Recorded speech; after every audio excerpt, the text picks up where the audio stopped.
Tell me a little bit about your background. Well, my father raised me in the ancient Egyptian tradition. Both my parents were school teachers, and I have been a scholar in the field of ancient civilizations and cultures. Um, this is 2010, for close to 30 years. Yeah. I've given lectures at different parts of the country. I've contributed to encyclopedias on Encyclopedia of Vernacular Architecture of the World.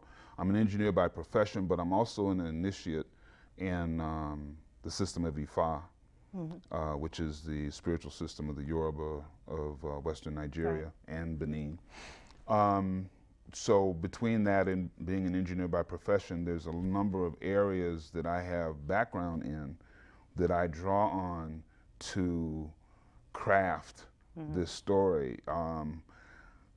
It's a brief aside, but it's worth mentioning that when I first came to California and I was going to UCLA, I took a class with Dr. Thelma Moss. It's called The Probability of the Impossible, and one of the lecturers spoke about something called retrogressive hypnotherapy, where they put you into a trance and take you back in time. Oh, yeah. And it sounds kind of hokey, but the thing that really bore this out was one of the people that she worked with turned out to have been on the staff of Abraham Lincoln and remembered the location of some papers that no one knew about. Yeah. And as a result of that trance, she gave information that people were able to use to find previously unknown papers of Abraham Lincoln. Is that right? So there was enough. So it gives some validity to what people might think is hocus pocus. Exactly. Right? And as a result of that lecture, there were a number of us that were very interested. We went to do a personal workshop with her that weekend, and I went through that cycle, and as a result, that was my first memory of prior lifetimes. Oh, that was your first memory. Right. Is that right? So I've met people in this life, at least 3 or 4 I know for sure that I know from past lifetimes. Interesting, really interesting. I have to talk about the rituals in the book.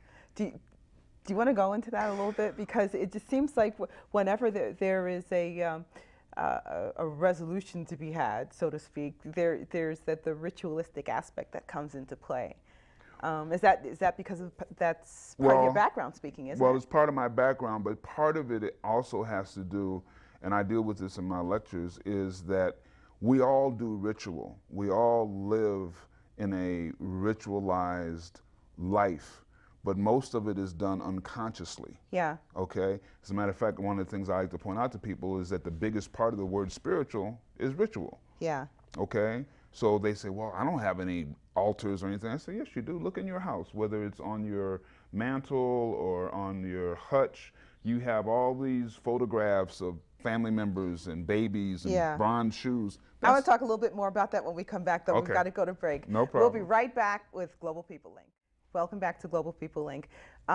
We have been having such a dynamic, inspirational conversation with Jamal Ali, author and poet, about his upcoming release of his novel, trilogy, closer to Thanksgiving, and we'll talk about a little bit about that before we close, called Heartfire Rendezvous.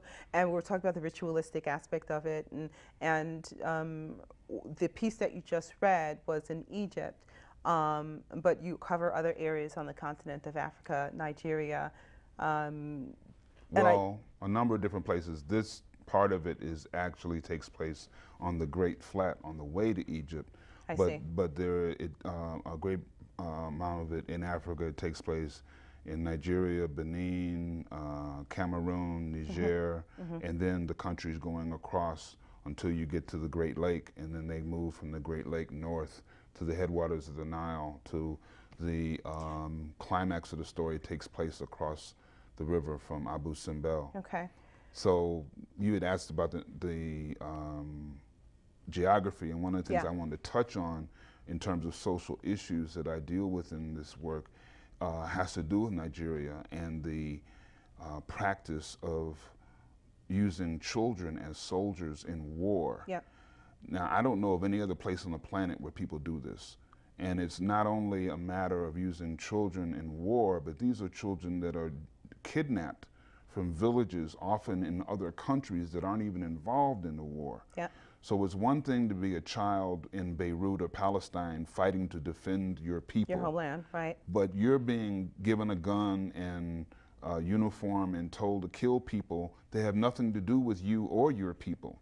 And I think that that's something that is tremendously under-discussed.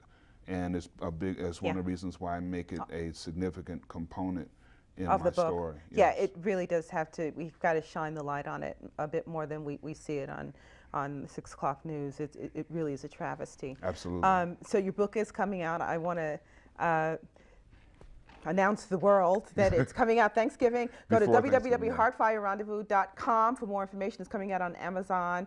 And I want to thank you from the bottom of my heart for coming in and talking to me about your gem. Thank you. Well, thank you for having me. I appreciate Absolutely. you. Anytime. All right. Okay. Maybe you can come back and update me on all the course. things that you're doing that's going to come out of this book, I know. Of And course. that's it for Global People Link. I hope that you've enjoyed this first of our many episodes on artists and social causes and how we all can come together to contribute to the world. Next time on Global People Link, I'm Andrea Knight. God bless.